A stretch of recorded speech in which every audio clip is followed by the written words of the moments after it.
Um, Jeff, do you know what you can say about Watch Dogs? Oh, I should look that up. Sorry. I know they're being weirdly specific about that. The Cooling Springs level of Watchdogs Legions is It says you can talk about anything, but you have to use a Cockney accent. Okay. Moving on then. The character that I picked, I think literally the first line of dialogue out of his mouth included the phrase, "This is straight mental." Is anything right proper in that game? Yes. There's definitely a big up to a specific massive in there. There is also, and my question for people of London, if there are any on this podcast, it's me. Okay. Do people in London still refer to cops as the filth? Because I forgot that was a thing, and I don't think that's a thing anymore. But I gotta say, it's damn good. Strong hell no from the chat on that. I'm seeing like 2-to-1 no to yes. Okay, yeah. Okay, so I'm pretty sure I have not played up to any of the spots where they say don't talk about until whenever their second embargo other stuff is. Okay, great. So first question, what's up with Stormzy? Stormzy is a musical art UK grime artiste. Okay. I don't know. Yeah. Okay. I think if you're going to make a game set in these modern times and you're going to make an open world game where you've got different genres of music on button presses, Stormzy being one of the tracks in there, you can't censor the lyrics. What? Really? You can't do that. I mean, because it's not a radio metaphor anymore. It's not a metaphor for, hey, I turned on the radio, so of course it's censored. The radio doesn't even exist anymore. It's 2020. It's 2020. Radio does exist, but like, and I meant to look up before we started this podcast, and now I'm going to look it up now. The ESRB rating of Watchdogs Legion. It is rated M. Yeah, and, I mean, that's for mature. A character during the intro sequence of the game says "fucking hell" right in the middle. Right, you're right. Yes, their characters are swearing all over that game. I forgot, but yes, I definitely caught some like censored lyrics in the soundtrack. I didn't listen to every single track to know if that's like a uniform thing or something. But it was this feeling of just like. It's a weird atmospheric thing that kind of takes you out of it, because like the rest of that game's audio, like they do the talk radio thing, but it's all podcasts, just like Spider-Man did, a couple years ago or whatever, where it's just like, here's Buccaneer Radio. They didn't call it radio, but it's just like, here's the episode of this podcast and do this and all that. It just stands out. I don't know, whatever. Watchdogs Legion is weird, man. It is like an old-timey open world game in some ways, where like you zoom out on the map and there are all these different districts, and they're like, if you do the things in this district, it'll be complete, and then they'll be raging, they'll be defiant instead of being oppressed. And all those systems and all that mechanical stuff is very much laid over this. And also in a weird way, it kind of harkens back to the kind of no-name protagonists of early open world games, like your GTA 3s and stuff like that. And it's weird because I think one of the coolest things they've done is the stuff they've done with the playable characters. But at the same time, the writing of those, because you can play as anybody in the game and you can go find all these and recruit your team and all this other stuff, necessarily then most of those characters don't have much to say. Or when they do, it comes out, and I've seen this even, I know exactly what you're talking about, and I'm, 90 minutes in the game or something. But like, yes, every time they open their mouth, I'm not going to quite say it's Mad Libs-esque, but it very much is just a generic-ass line that feels like it was like recorded completely divorced from any of the context of what's going on around it. Just sort of, and they've written like 20 of those for however many of those for all the different player voices in the game, and then the real characters become Bagley, your AI counterpart, and Sabine, the lady that's running DedSec from afar, and and all this sort of stuff where those are the characters that have meaningful things to say. And I don't like any of those characters. I like my playable characters and the headcanon I have built around them. Sure. And I think that's the really fascinating thing about this game. How's the like just general vibe story vibe compared to those first 2 Watch Dogs games? Because it opens with you playing as a fucking James Bond-esque spy and shooting a bunch of people with an MP5 and disarming bombs. Like it is a much darker game. Like the setup for the game is that some group has set up to blow up large parts of London with bombs. Day. And yes, they are a hacker group known as 0 Day, and which is like no one anyway. And they pin it on DedSec. So in the wake of that, a PMC moves in, private security moves in to replace the cops and oppress people at every turn. And DedSec is basically like no more or outlawed and hunted down and scattered to the winds. So like the first thing that happens is you are recruiting your first character to kind of rebuild DedSec, and that's the setup for the story. Is you're rebuilding DedSec while also trying to figure out who the fuck are these people, who did this, and also this private security force is literally fucking up people in the streets. Like there's just a lot of, you see people, it's just like dudes with guns standing around the streets, and then a woman will walk by and the guy go, "Oi, let me see your ID then." And then, like, okay, anything I can do to whatever. Or you'll see them like just straight up fucking like got 3 people tied up on the fucking street. And you can just run up and rescue them, which I did without the cop ever turning around and seeing, which was like a ridiculous concept. Yeah. So like that is what they're trying to, that is the London they are trying to paint, is like this one that is like severely oppressed. It's like drones in the air all over the place, like full on surveillance state type stuff. And that provides you with a lot of opportunities for shit to hack and things to do. And it still has that playground of weird tools and things you can do. And like the gameplay and all that other stuff, I think is fun.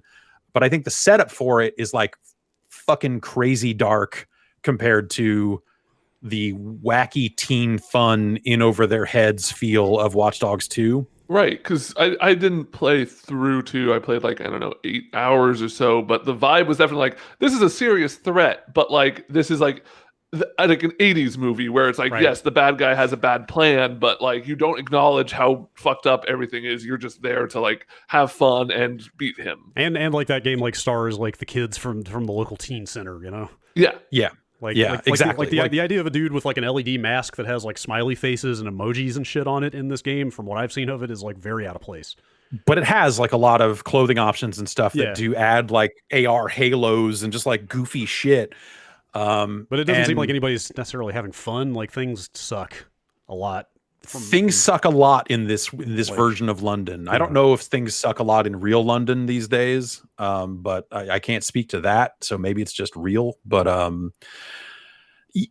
it's got a significantly darker tone right off the bat. But you're still like kind of getting up to hijinks and interacting with the world in potentially really creative ways. Like you can hack a cargo drone and bring it down, climb on it, and then just hover up and fly around the city. Or let's say I've got a spider drone I need to get somewhere, but I can't because there's fences and the spider drone can't jump that high. Like I landed a cargo drone, then hacked the spider drone, jumped the spider drone on top of the cargo drone, and then hacked the cargo drone again and flew the spider drone somewhere else to do some shit.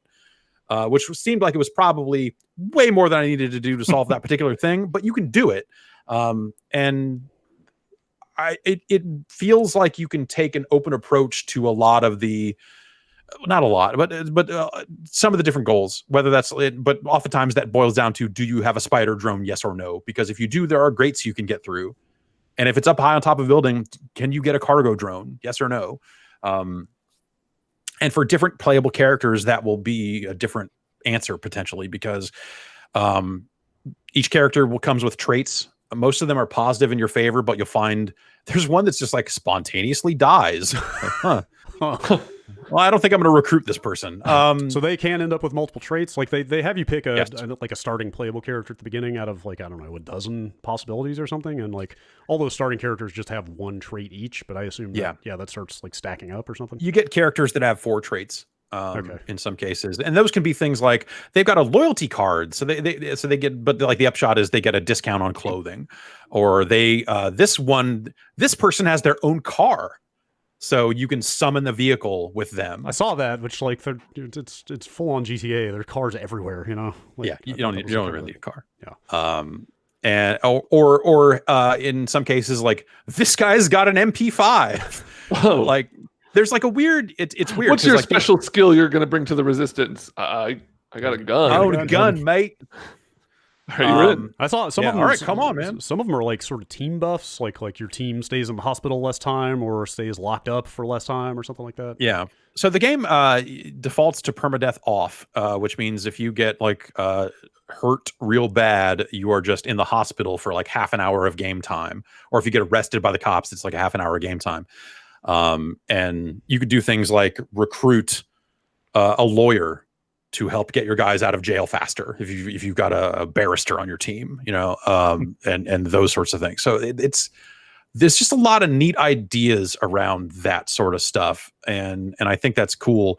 I'm really curious. I didn't turn it on because it was not on by default, and I kind of wanted to, and also, you know, it is like, that seems like a hassle. I kind of want to see a lot of this game in a shorter period of time. But the permadeath stuff seems like it might actually be the right way to play that game. Yeah, I started with it on. Yeah, because you recruit people all the time, I guess. But the thing with permadeath is you can literally get a game over if you I was run out ask, of people. I was going to ask if you know there are actually 3 options when you start the game, and they don't give context for what the differences are. There's permadeath off, permadeath on, and then Iron Man. Do you know what the distinction is? I figure there? Iron Man is like a different type of save structure, right? That's Maybe usually so. what that means in the context of like XCOM and stuff like that. Maybe no hard saves or something like that? Or maybe it's just a no manual over. saving, or Maybe it's just 100% game over if you run out of people Maybe or if you something lose like that. a person, that you lose the game. I don't know. no, I'm not actually sure. Yeah. But I think like typically that means you can't make a manual save. So I'm assuming that's what that means. Okay. That's weird though, for like how expansive that game seems. Or like maybe, I think someone in chat is saying that maybe it makes it so you can't turn off permadeath. Oh, okay. Because when you start with regular permadeath, it says flat out like, hey, you can turn this off whenever you want, but I think you can't turn it back on. Yes, once you turn it off, it's off for good. Yeah. So because I started a game with it off, I can't go turn it on. Yeah. Which I haven't gotten deep enough in for people to die yet, but like that seems like the dramatic way to play that game, or create a lot of highs and lows for yourself. Yeah, I think that's interesting because that'll put you in a position where you're like, man, I just lost my best operative and now I need to go recruit more. And I hope those missions go well, because if I hit a string of bad luck, then boy, I might just be boned. And that game's long enough that would be terrifying as the deeper you got in.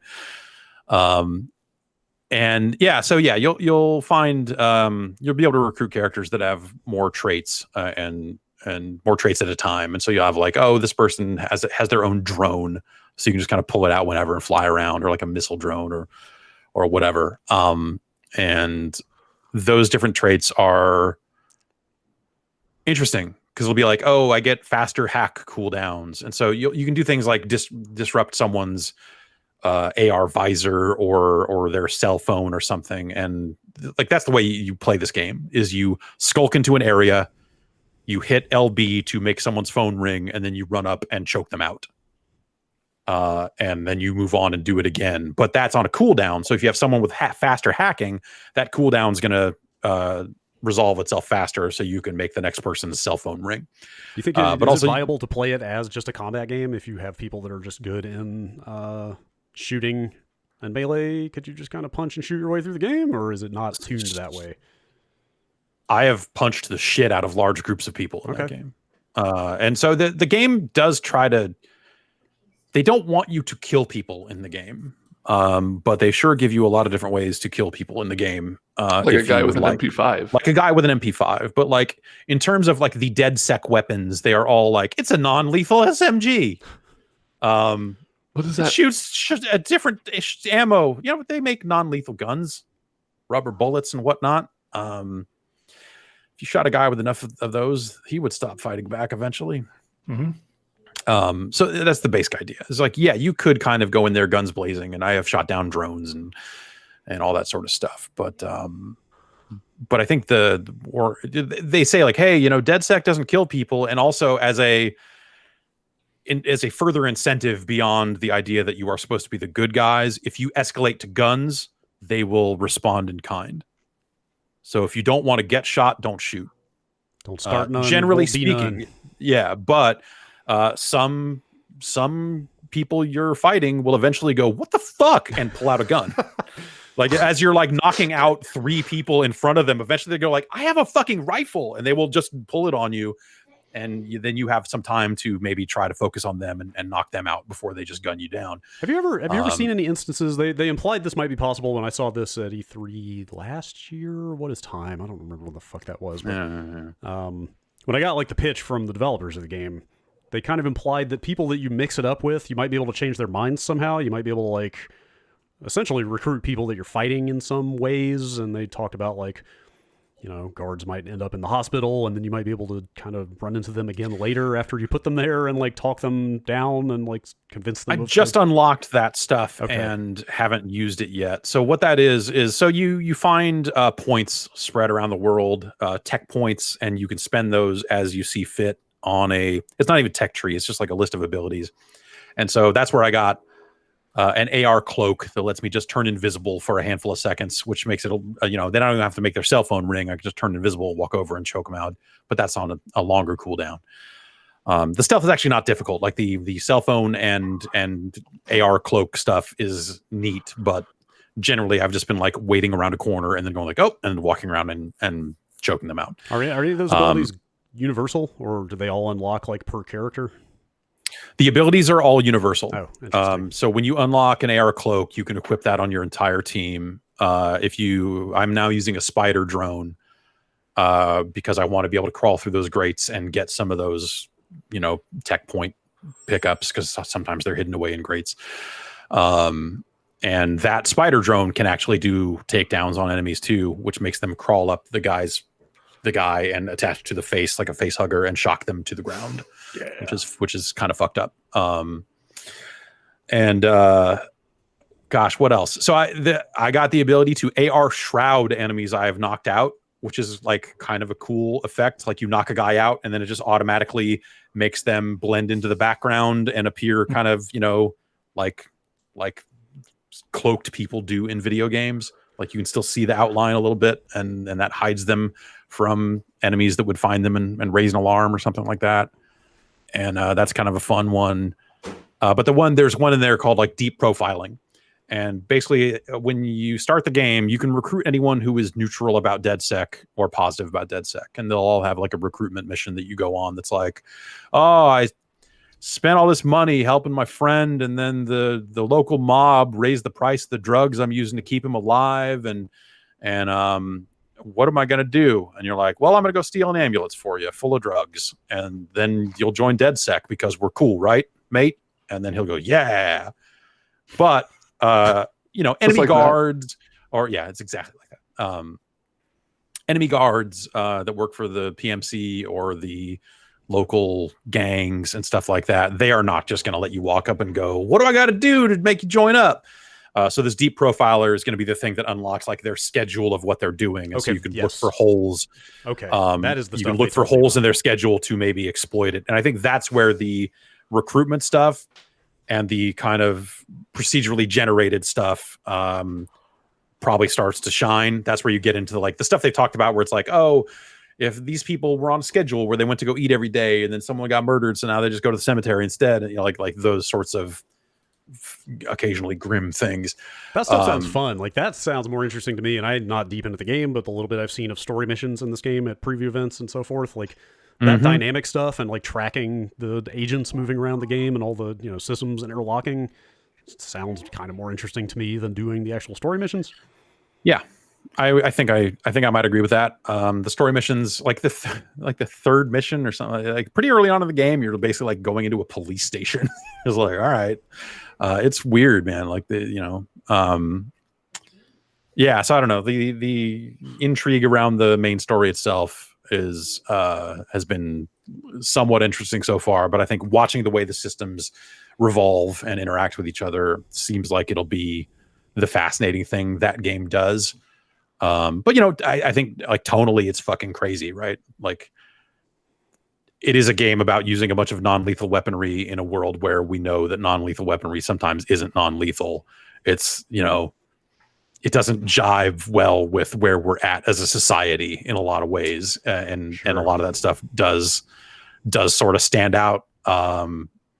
But I didn't have too much trouble putting that aspect of it aside because I'm mostly focused on like building a team and doing that sort of stuff. And I think that's the clockwork kind of video gamey stuff here, I think is pretty interesting. But in terms of just like, yep, jumped in a car, drove here, pulled up a waypoint. You can auto drive at any time if you want. Like just driving out of the city, doing missions. It is an open world game. It is a open world game set in a modern city with cars and whatnot. Like it is very much like that blueprint. And a lot of the missions and areas and stuff like that seem like it's a building that is all outer area, and then there's an inner courtyard, and then there's guards walking around that inner courtyard. You have to get in there. Yeah. Okay, that's exactly what I played at the E3. Was a mission. Yeah, like it feels like a ton of the areas are just that, especially for the procedurally generated areas where, well, the areas are not procedurally generated, but I have seen the same mission come up twice. Granted, I've played on 2 platforms, so it just came up once on each. But the scenario of Oi Gov, 300 of us just got sacked the other day, mate. Why would they do that? And you need to find out. And when you do, I'll join DedSec. And then it turns out it's an AI. And then you have to go you have to go shoot a box to kill the AI. And